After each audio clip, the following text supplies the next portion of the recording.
Well, we're going to have a meeting with Vladimir Putin, and at the end of that meeting, probably in the first 2 minutes, I'll know exactly whether or not a deal can be made. How do you know that? Because that's what I do. I make deals. I'm going to meet with him. We're going to see what the parameters are. I'm then going to call up President Zelensky and the European leaders. Afterwards?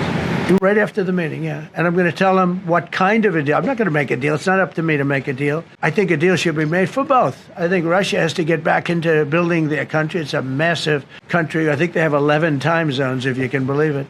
It's a massive, it's by far, from the standpoint of land, it's by far the largest. They have tremendous potential in Russia to do well. They're not doing well. Their economy is not doing well right now because it's been very well disturbed by this. It doesn't help when the President of the United States tells their largest or second largest oil buyer that we're putting a 50% tariff on you if you buy oil from Russia. That was a big blow. And then they say, gee, he wasn't so tough. Nobody else would have done that.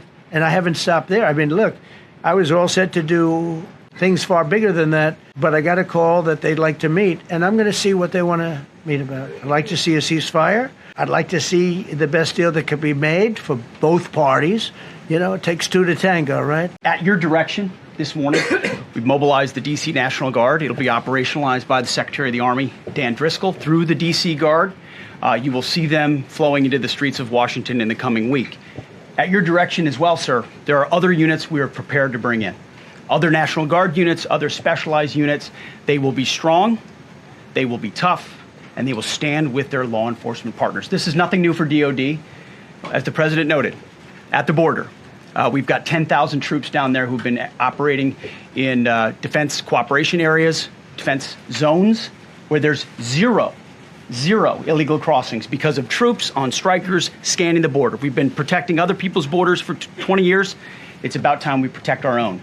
And we're working with ICE and CBP. In Los Angeles, we did the same thing, working with the California National Guard, working with ICE officers. ICE officers deserve to do their job and not be attacked.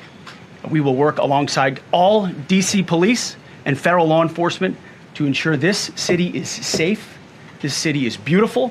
And as I always say about President Trump to the troops, he has their back. And my message to the National Guard and federal law enforcement in Washington is we have your back as well. Be tough, be strong. We're right behind you. But the use of local police and state police resources to enforce civil immigration infractions, not only is it not actually doing the work of ensuring that those who have committed crimes are out of our communities or held accountable, but it's actually a distraction of resources, both in terms of personnel hours and money, from actually keeping our communities safe from, any sort of community, by ensuring any type of community policing, let alone any sort of law enforcement action.